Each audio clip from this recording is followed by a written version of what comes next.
On the LPGA Tour. For those wondering, there have been 12 sets of brothers all time to do it on the PGA Tour. The last duo, Brad and Bart Bryant, accomplished the feat. So, guys, what makes the Jutanugarn such an intriguing storyline with how, in different ways, they've both been able to win now? Well, they are quite different, almost opposites. Arya is a tremendous power player. She's larger. She's got an incredible swing. She's really talented. One sign of that is she can imitate people like Peter Jacobsen, which is kind of a hidden talent, but it's always a sign of someone who's got the gift. Her problem was she didn't really know how to play badly.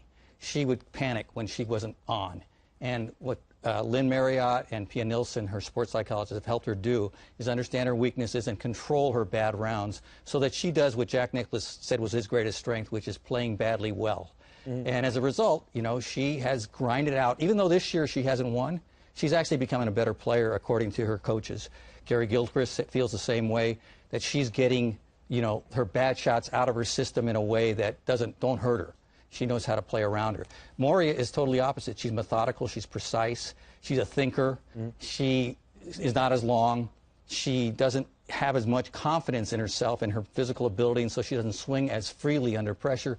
And that's what she did at Wilshire. That was the challenge. When you're down the stretch here, can you let it go? And she did hit a lot of aggressive irons and looked really, and she was very proud of that win.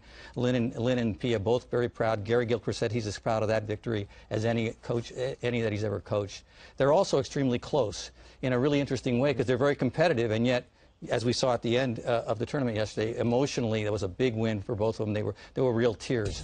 And so they go forward with, you know, a lot of momentum. Who knows what's going to happen? But they're so young, and if they stay hungry, which is always the big issue now with young players, young stars on the LPGA, if they stay hungry, they could mount up some victories, and maybe that Venus-Serena analogy isn't so far-fetched. Well, yeah, they've got a long way to go. You know, obviously, Aria's gotten a much bigger start. But Moria, the thing is, I mean, few players are as long as her sister, so right, yeah. I mean, that's not a fair comparison. But the thing about Arya, excuse me, is that you can look at her and you can see when she's on. Your point of playing poorly well, that's the whole key. Yeah. And I just look for this sister, now that Moria has the win out of the way, I really think that should spill over and she should start to get more wins because, to your point, she plays a little bit like an NB Park, a little bit methodical. She's longer than NB, but she's methodical. But again, when these families you see them rooting for each other, you know, and I go back to the PGA Tour,